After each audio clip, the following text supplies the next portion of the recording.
लाल सलाम। लाल सलाम को देखने, सुनने, समझने वाले और हम सब के साथ सीखने वाले साथियों को फिर एक बार लाल सलाम। लाल सलाम दरअसल एक जन आंदोलन है। इसके माध्यम से हम जन शिक्षण भी करते हैं और अपने समय के महत्वपूर्ण मुद्दों, चिंताओं, संकटों, समस्याओं को लेकर बातचीत भी की जाती है। आज भी एक गंभीर मुद्दे पे हम बात करने के लिए आपके साथ हैं। भारत जैसे देश में जो बहुसंख्यक जनता है, दरअसल वो समाज का कमजोर, पिछड़ा, दलित, वंचित तबका है। लेकिन इस बहुसंख्यक वंचित तबके की, दलित तबके की जो चेतना है, उसको जो सम्मान मिलना चाहिए, वो मिल ना पाया। आज भी यदि भारत की बहुसंख्यक जनता दोयम दर्जे का जीवन जीने के लिए मजबूर है, वर्ण व्यवस्था के नाम पे उसके साथ छुआछूत की जाती है, भेदभाव किया जाता है, आदमी आदमी में फर्क किया जाता है, प्रताड़ित और अपमानित किया जाता है, तो ये क्यों? ये तो संपूर्ण मानवता पे एक प्रश्न चिन्ह है। मैं तो अक्सर कहता हूं कि ये वर्ण व्यवस्था मानवता पे कलंक है। तो ये जो दलित चेतना है, ये क्या है? इसका इतिहास क्या है? इसके सामने चुनौतियां क्या हैं? और ये दलित चेतना जिसे मुख्य धारा होना चाहिए था, क्यों नहीं हो पाई? इन सारे महत्वपूर्ण मुद्दों पर आज हमारे साथ बात करने के लिए हमारे देश के एक महत्वपूर्ण साहित्यकार, लेखक, चिंतक, कवि, पत्रकार और एक बड़ी बात और इनकी पहचान यह है कि ये प्रशासनिक सेवा के सेवानिवृत्त अधिकारी हैं।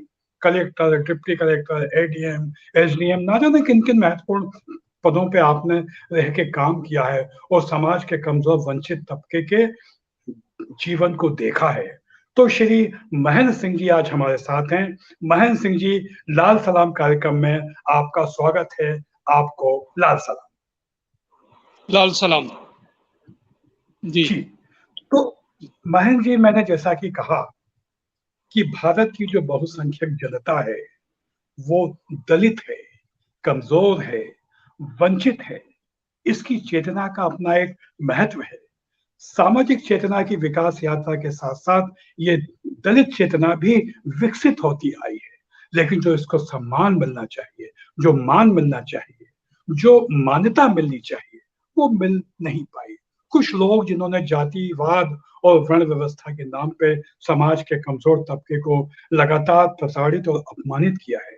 तो सबसे पहले तो हम बात करेंगे कि ये दलित चेतना क्या है, और हम आज की बात सामाजिक, सांस्कृतिक, साहित्यिक इन सारे पक्षों को लेकर करेंगे। तो बात में शुरुआत में ये कि दलित चेतना क्या है, महेंद्र जी, स्वागत है शैली जी। आपने जी। बहुत अच्छा प्रश्न उठाया और ये जी। बहुत अच्छी चर्चा आप ले आए हैं। इस माध्यम से बड़े मुद्दे पर चर्चा होगी। ये शताब्दियों से दलित और दमित समाज का बड़ा महत्वपूर्ण प्रश्न है, कुचले हुए समाज का महत्वपूर्ण प्रश्न है। देखिए, वैसे तो दो जो दलित चेतना और दलित शब्द है, यह पूर्णतः एक तरह से भारतीय जो विषय है या भारतीय जाति व्यवस्था से जुड़ा हुआ विषय है, वो है ये दुनिया में इस तरह की व्यवस्था और कहीं नहीं है। इसकी शुरुआत वेदों से, वेदों के जो पुरुष सूक्त है 10वें मंडल का, वहां से शुरुआत होती है और वहीं से इस विषमता की बड़ी गहरी नींव डाल दी जाती है।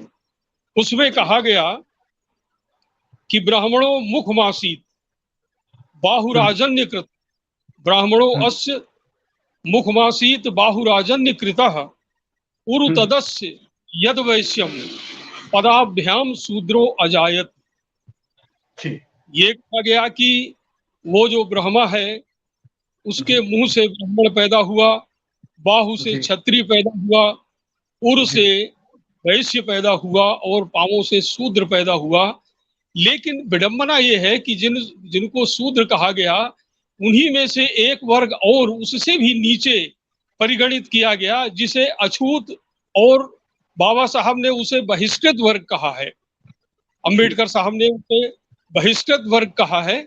ये शूद्रों से भी और ज्यादा नीचे, जो बहिष्कृत समाज है और अछूत समाज है, उसकी कुछ जातियां वर्ण व्यवस्था के शूद्र समाज में भी है, लेकिन अधिकांश जातियां और बहिष्कृत भी है जिनका शूद्रों में भी कोई उल्लेख नहीं है।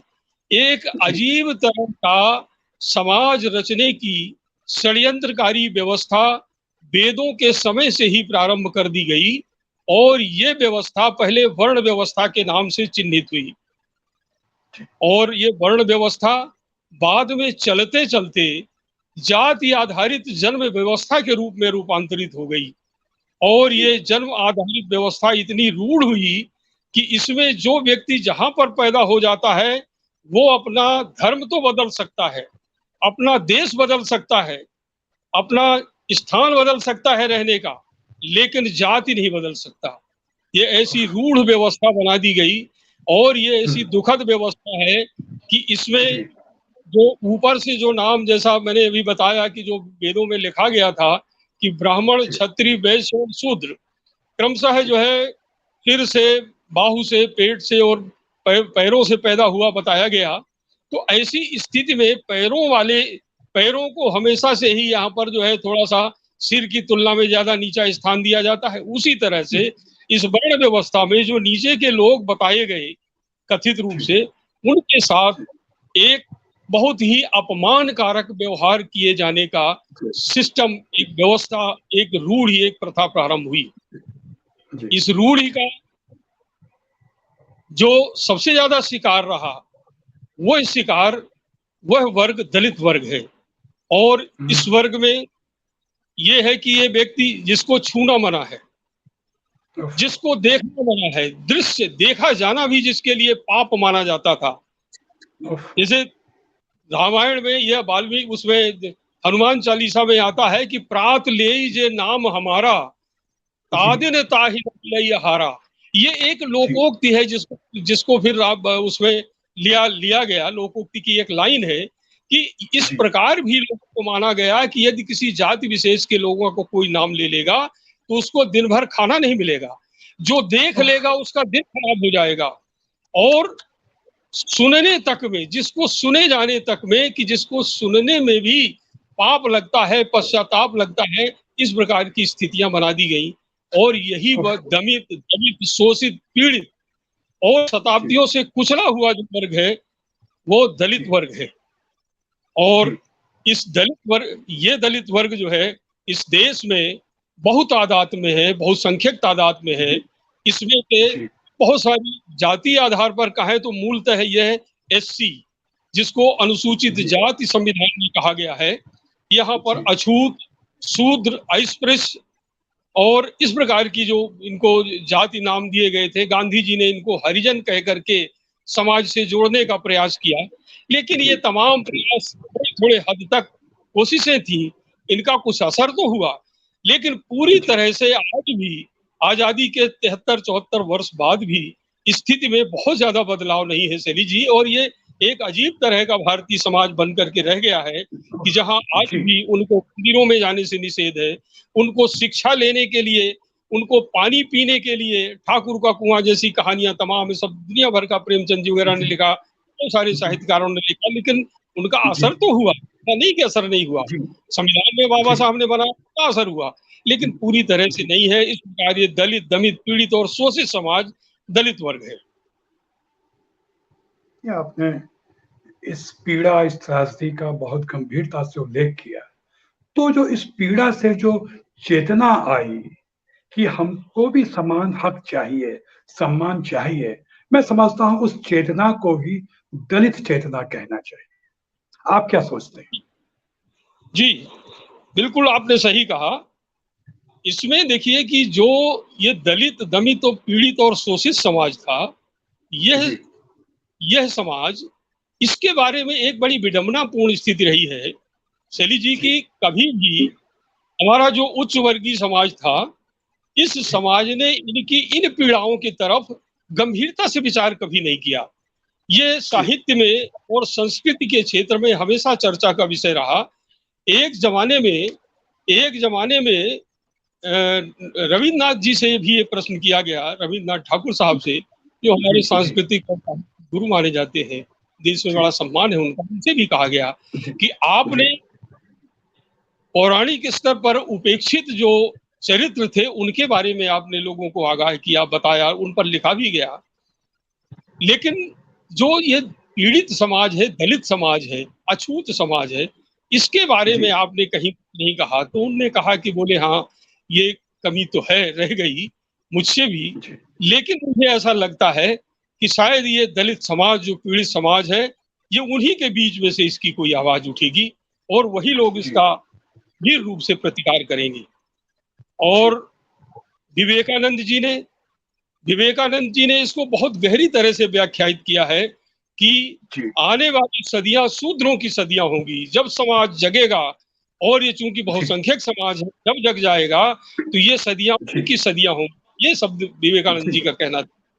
तो आपने जैसा कि कहा कि ये दलित चेतना, ये शोषित, दमित, पीड़ित समाज में जब जागृति आना प्रारंभ हुआ, तो इस जागृति को एक वैज्ञानिक चेतना के माध्यम से अभिव्यक्ति देने का, और समाज की जो वो धारा, जो शोषक धारा है, उससे हथियार के रूप में एक वैज्ञानिक चेतना के साथ लड़ाई लड़ने का जो कार्य प्रारंभ हुआ, वो दलित चेतना का कार्य है।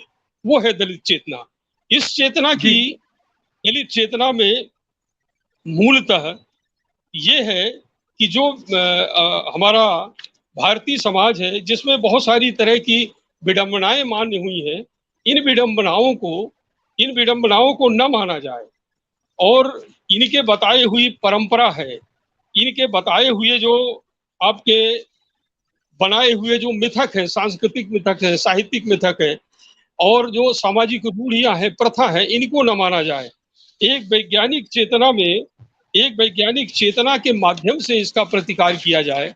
इस प्रकार का जो एक चेतना विकसित हुई, और उस चेतना का एक सघन स्वरूप बन करके एक संगठित सामाजिक आंदोलन के माध्यम से, साहित्यिक आंदोलन के माध्यम से, सांस्कृतिक आंदोलन के माध्यम से जब इसकी शुरुआत हुई, तो ये दलित चेतना के रूप में हमारे सामने आती है।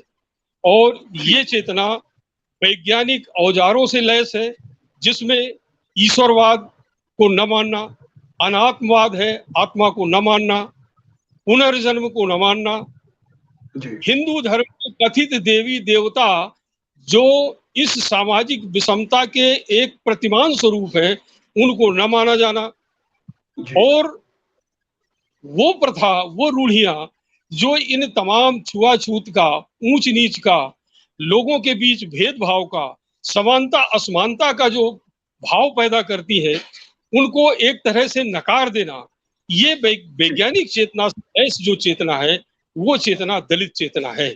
और ये चेतना समाज में अब लगातार निरंतर विकसित हो रही है, और इसमें दलित समाज है, जिनमें एससी समाज मुख्य रूप से माना जाता है, के साथ ही आपका जो आदिवासी समाज है, जिसे अनुसूचित जनजाति कहा जाता है, इसमें पिछड़े वर्ग समाज है, जिसे ओबीसी कहा जाता है, ये कमोबेश सभी वर्ग इस वर्ण व्यवस्था से, इस जाति व्यवस्था से, इस शोषक व्यवस्था से प्रताड़ित समाज है, सब एक हो रहा है।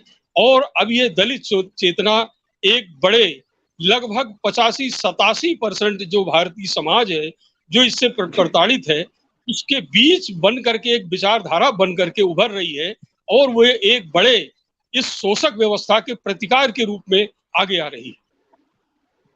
ये आपने बहुत गंभीर और ऐतिहासिक बातें बताई। मैं यहाँ इस तारतम्य में आपसे महेंद्र सिंह जी ये पूछना चाहूंगा कि इस दलित चेतना की विकास यात्रा के जो योद्धा साथी रहे हैं, राजनीतिक क्षेत्र में, सामाजिक क्षेत्र में, साहित्यिक सांस्कृतिक क्षेत्र में, शिक्षा के क्षेत्र में, सावित्री फुले, ज्योतिबा फुले, मैं चाहूंगा थोड़ा संक्षेप में इनके बारे में भी बताइए।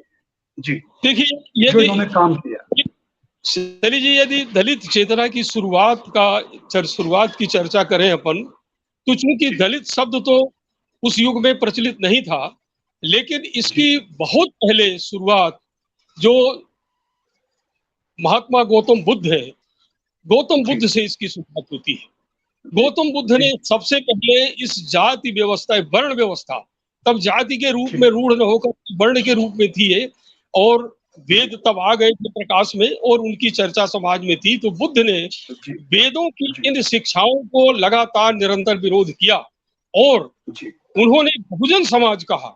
अपनी जो शिक्षाएं दी उनमें एक वैज्ञानिक चेतना युक्त उनका धम्म है, जो धर्म पारंपरिक धर्म से अलग जो धम्म है उनका, उस धम्म की शिक्षा देने के लिए उनने अपने शिष्यों के कहा कि बहुजन हिताय, बहुजन सुखाय और लोकानुकंपाय, जो बहुजन के हित के लिए हो, बहुजन के सुख के लिए हो और लोक पर अनुकंपा करने के लिए हो, ऐसी शिक्षा को शिष्यों जाओ और अलग अलग जाओ, समूह में जाने की जरूरत नहीं, जितने हो सब अलग अलग फैलो और दूर देशांतर दिशाओं में जा करके इसका प्रचार और प्रसार करो। यहाँ से गौतम बुद्ध ने इसका संकल्प किया। उन्होंने अपने धर्म में उस जमाने के जो सबसे नीच, अछूत और बहिष्कृत समाज के जो लोग थे उन सबको अपने संघ में उनने जगह दी।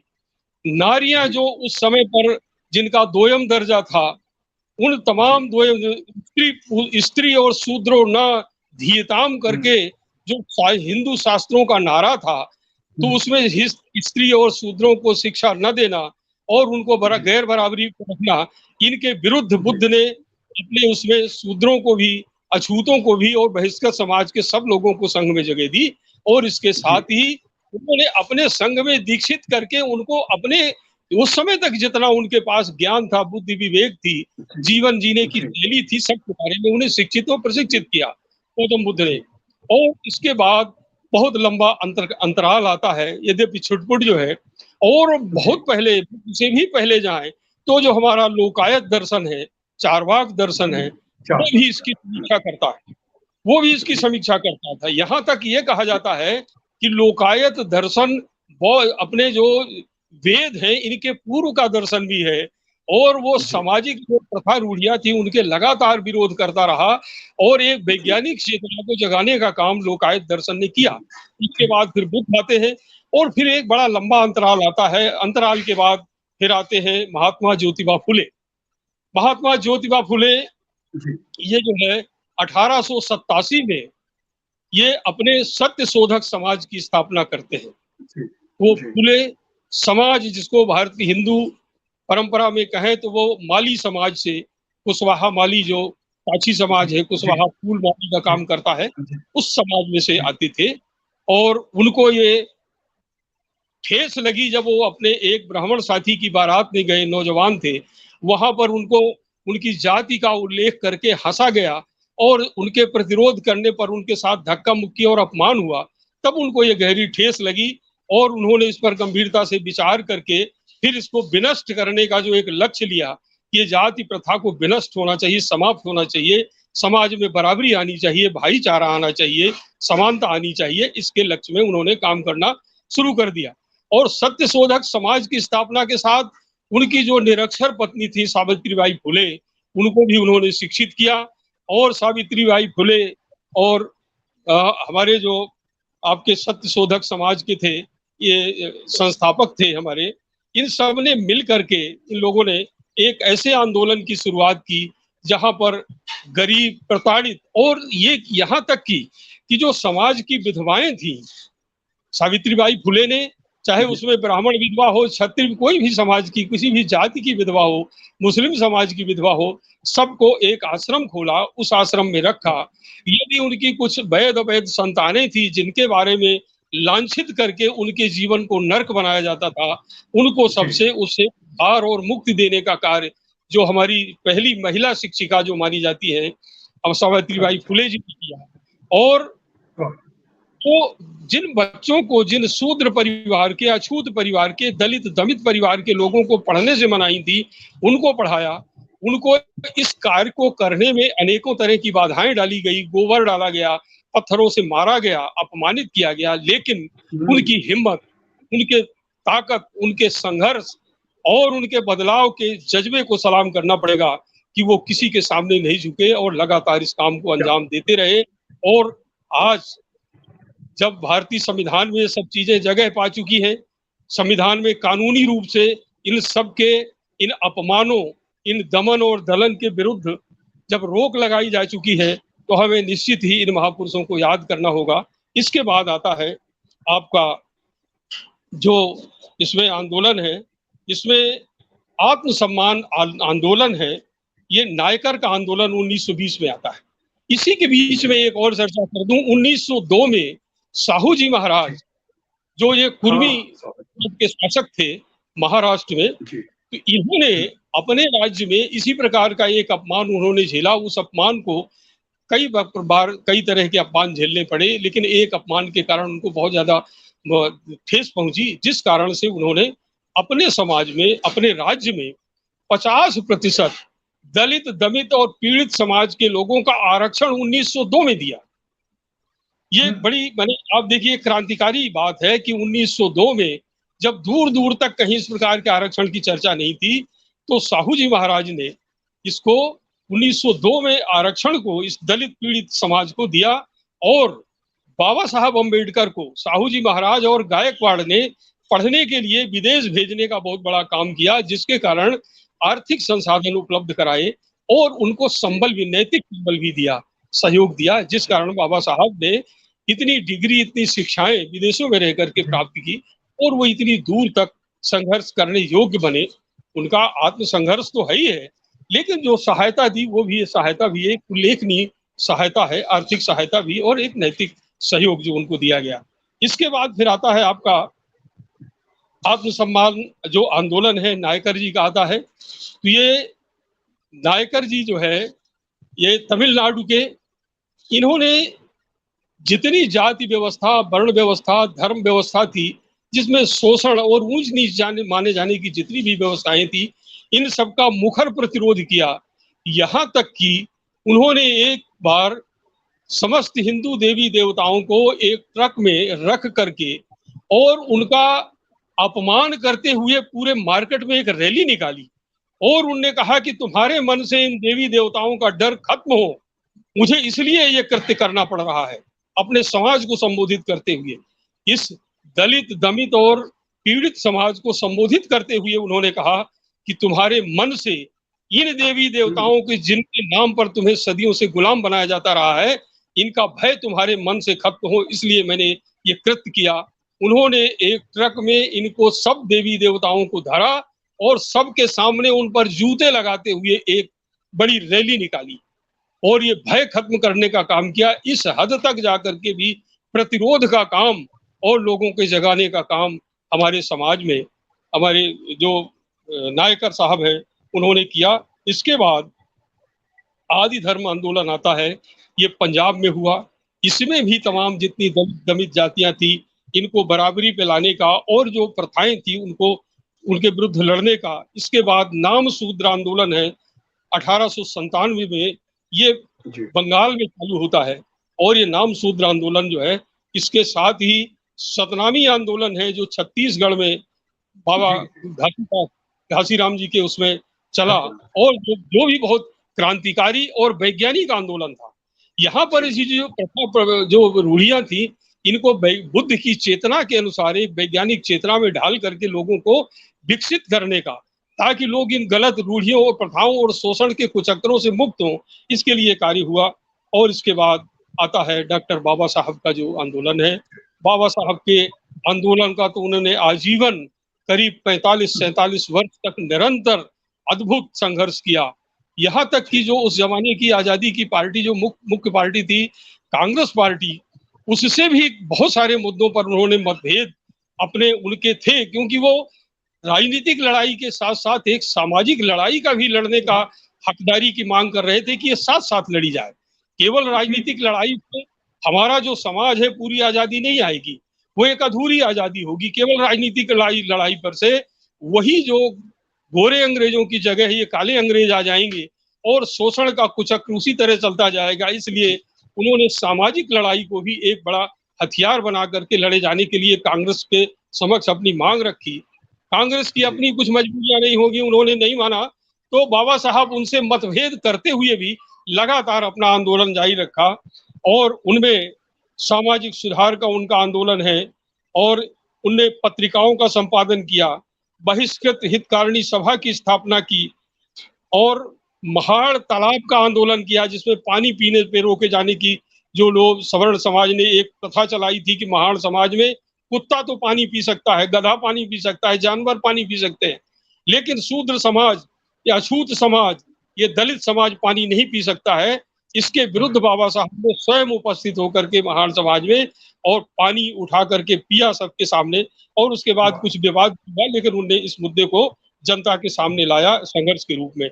इसके बाद मनुस्मृति का दहन बाबा साहब ने किया 25 दिसंबर 1922, 21, 27 को। गोलमेज परिषद और कम्युनल अवार्ड का जो उनका काम है 20 नवंबर 1930 के आसपास। इसके बाद है पूना पैक्ट 1932 में हुआ, जिसमें भी इसी वर्ग की, दलित और दमित वर्ग की आवाज को उठाने का उन्होंने प्रयास किया। और इंडियन इंडिपेंडेंस लेबर पार्टी की फिर उन्होंने 1936 में बाबा साहब ने इसकी स्थापना की। इसके बाद फिर दलित पैंथर नाम का एक आंदोलन सामने आता है 1960 के दशक में, और इस आंदोलन में आपके मोहनदास नेमिसराय जो थे वो सामने आते हैं, और उनके और कुछ साथी थे जिन लोगों ने इस दलित पैंथर की स्थापना की। और इस दलित पैंथर के माध्यम से उन्होंने समाज के जगाने का ये एक उग्र राजनीतिक आंदोलन भी था। तो ये उग्र राजनीतिक आंदोलन में एक आक्रामक, एक हमलावर रणनीतियां भी इन्होंने कई जगह पर अपनाई, और उसके माध्यम से भी अपने लोगों में हिम्मत और साहस के संचार करने का जो इन्होंने प्रयास किया, वो एक उल्लेखनीय प्रयास इस संगठन का है। और फिर उसके बाद एक महत्वपूर्ण घटना, मैं महेंद्र सिंह जी चाहूंगा आप उसके बारे में 2-3 मिनट में बताइए, क्योंकि हमारे सामने अब 7 मिनट का समय है, हमको उसमें 2-3 बातें आपसे और करनी है। एक महत्वपूर्ण घटना जिसको कि भारत के इतिहास में दलित चेतना का एक क्रांतिकारी अध्याय कहा जा सकता है, 14 अक्टूबर 1956 को नागपुर में हुई घटना, जब 1 लाख दलितों ने हिंदू धर्म का त्याग किया था। आप जी उस घटना के बारे में क्या सोचते हैं? जी देखिए, बाबा साहब को आपने देखा है कि उनके अनेकों प्रकार के अपमान हुए इस भारतीय हिंदू समाज में रहते हुए। वो महार जाति के थे, जो कि एक अछूत जाति मानी जाती थी, हिंदू धर्म के अनुसार अछूत जाति की श्रेणी में परिगणित थी। स्कूल में पानी पीने पर उन्होंने अपने उसमें लिखा है कि मुझे गजब की प्यास लगी थी और उस प्यास को पीने में मेरी हिम्मत नहीं हो रही थी, लेकिन मन भी नहीं मान रहा था। तो मैंने अपने साथी को कहा कि मुझे पानी पीना है, उन्होंने मना कर दिया। खुद गए तो एक हैंडपंप चलाया, दौड़ के आए, इधर पानी पीने लगे। तो टीचर ने और सवर्ण विद्यार्थियों को लेकर के उस टीचर ने आया, उनको 25 लातें मारी, और जहां पर वो पानी पी रहे थे उसी कीचड़ में उनको डुबो दिया। ये बात बाबा साहब ने स्वयं लिखी। तो ऐसी स्थिति में इतना अपमान, घर चले आए रोते हुए, और बैठे बैठे कई हफ्तों तक इस बात का गम में डूबे रहे कि मैं कैसे, समाज में जन्म है मेरा, कैसे मुक्ति होगी हमारी, जब इतना कि पानी नहीं पी सकते हम, इसको क्या करें हम। इस बात की, इस पीड़ा से निजात और मुक्ति का जो सपना बाबा साहब ने देखा था, लगातार उनके अंदर निरंतर वो पकता रहा और उस बौद्धिक चेतना से प्रखर होता रहा। उन्होंने फिर कई बार इस बात को कहा कि मैं एक हिंदू समाज में जन्मा जरूर हूं, लेकिन मैं इसमें मरूंगा नहीं। और उन्होंने धर्म परिवर्तन की एक मन में धारणा जो बनाई, उस धारणा के अंतर्गत उनको मुस्लिम समाज, मुस्लिम धर्म से भी, इस्लाम धर्म से भी ऑफर मिले, तमाम जैन धर्म से भी ऑफर मिले, अन्य तमाम धर्म जो थे, लेकिन उन्होंने ईसाइयत से भी उनको ऑफर मिले कि आप ईसाई हो जाइए, क्योंकि बाबा साहब का चरित्र तब तक इतना बड़ा उसमें चर्चा में आ चुका था कि इनके आने से बहुत बड़ा समुदाय हमारे धर्म का अनुयायी बन सकता है। तो ऐसी स्थिति में सभी लोगों ने ऑफर किया, लेकिन बाबा साहब ने हमारी जो प्राचीन जो भारतीय संस्कृति और सांस्कृतिक चेतना का जो था, वो संपूर्ण अध्ययन था उनका, और उन्होंने एक ऐसे महापुरुष गौतम बुद्ध को चुना। गौतम बुद्ध ने एक इसी धर्म में, इसी धरती पर रहते हुए इसके जो गलत तत्व थे, जाति व्यवस्था, वर्ण व्यवस्था, शोषण के इन कुचक्रों से लड़ने का बहुत पहले प्रयास किया था। तो बाबा साहब को गौतम बुद्ध का जो धर्म है, धम्म है, जो नैतिक चेतना से युक्त है, वैज्ञानिक चेतना से युक्त है, आत्म विकास से युक्त है, और जो कहता है अपदीपो भव, अपना दीपक स्वयं बनो, उस धर्म के प्रति उनकी आस्था बनी बढ़ी। और उन्होंने फिर अंत में अपने 1 लाख अनुयायियों के साथ जैसा आपने बताया कि नागपुर में 1956 में उन्होंने बौद्ध धर्म स्वीकार किया और 1 लाख लोगों ने और बौद्ध धर्म स्वीकार किया। तब से लगातार बौद्ध धर्म पुनः इस धरती पर प्रकाश में आया, बढ़ा। इस समय बौद्ध धर्म के लगभग 4 करोड़ अनुयायी इस देश में हैं। एक समय तो षड्यंत्र पूर्वक इस देश से बौद्ध धर्म को खदेड़ा गया था और नालंदा जैसे विश्वविद्यालय और पुस्तकालयों को नष्ट किया गया था, तक्षशिला को नष्ट किया गया, विक्रमशिला विश्वविद्यालय को नष्ट किया गया। एक मुहिम चलाई गई कि जितना भी बौद्धों के निशान है सब खत्म कर दिए जाएं। और यहाँ पर मैं एक बात उल्लेख करना चाहूंगा शैली जी, बड़ी अद्भुत सी बात है कि इतना बड़ी वैज्ञानिक चेतना जिसे द लाइट ऑफ एशिया कहा गया गौतम बुद्ध को, और डॉक्टर इकबाल ने लिखा, बड़ी बात लिखी उनने, बारिश से रहमत हुई थी पर जमी काबिल न थी। बारिश से रहमत हुई थी पर जमी काबिल न थी। ये धरती काबिल नहीं थी बुद्ध के वचनों को वर्णन। वो अपने युग से कई लंबे काफी दूर की बात कर रहे थे, लोग समझ नहीं पाए। उन्हीं शोषण, कीचड़ और पंख में डूबे रहना शायद इस भारतीय समाज को मंजूर था। इसलिए बुद्ध को इस देश से निष्कासित करने, उनकी शिक्षाओं, उनकी विद्याओं, उनकी किताबों को नष्ट करने का एक लगातार लंबा प्रयास हुआ, जिसमें आदि शंकराचार्य जैसे जो अद्वैतवादी विद्वान हैं, उनका सबसे गंदा और गर्हित जो प्रयास है वो बुद्ध को मिटाने में इस देश से है। मैं ऐसा मानता हूं कि इनका अद्वैतवाद ये ब्राह्मणवाद था, जिसके अंदर और कुछ भी नहीं था, और इन्होंने शोषण का पुनः वही वर्णवादी और जातिवादी कुचक्र स्थापित करने का नाम किया, जिसे लोग आदि शंकराचार्य और देव का अवतार और ईश्वर का अवतार बताते हैं। जी तो महेंद्र सिंह जी, अब चूंकि हमारे पास 3 या 4 मिनट का समय बाकी है, 3 मिनट बचे हैं, तो 1 मिनट में तो महेंद्र सिंह जी आपसे एक बात पूछना चाहूंगा, हालांकि आपका बहुत व्यक्तिगत मामला होगा कि इस वर्ण व्यवस्था के कारण आपको जीवन में जब जब अपमानजनक स्थिति महसूस हुई तो आपको कैसा लगा कि क्या करना चाहिए? 1 मिनट जी। मैं तो शैली जी, इस वर्ण व्यवस्था में यदि अपन दरकिनार भी करें तो बार बार ये हमारे सामने आ जाती है। जिंदगी भर इसके कारण अपमान, मैं कुर्मी जाति से पैदा हुआ हूँ, ये मेरी बनाई हुई नहीं, क्योंकि जन्म पर ना हमारा अधिकार है ना आपका अधिकार है। मैं कुर्मी जाति में, इस वर्ण व्यवस्था की जो जाति प्रथा है, इसमें कुर्मी जाति में पैदा हुआ। तो कहीं कुर्मी, कुर्मट्टा, कहीं इस प्रकार के अपमानजनित शब्द बोले जाते देखे सुने मैंने। मेरे एक गुरु थे, उन्होंने कहा ये सिस्टम एक ऐसा सिस्टम है जिसमें पैदा होने से ही मनुष्य की ऊंचाई और नीचाई निर्धारित हो जाती है। ब्राह्मण वर्ग में पैदा होना मतलब 50% अंक एवं लेके पैदा होना। अब आप कितने भी अंक जीवन में अपनी योग्यता से अर्जित करें, वो 50% आपसे आगे ही रहेगा, इसलिए कि वो जन्म लेते ही 50% अंक प्राप्त कर लेता है जन्मना आधार पर। तो ये व्यवस्था एक पूरी तरह से शोषक, और दुनिया की में ऐसी कोई व्यवस्था ऐसी कहीं नहीं है कि केवल जन्म के आधार पर किसी को इतना श्रेष्ठ और किसी को इतना निकृष्ट और नीच मान लिया जाए कि बराबरी का कहीं कोई स्थान न बचे, बंधुता समानता का कोई स्थान न बचे, ऐसी व्यवस्था कहीं नहीं है।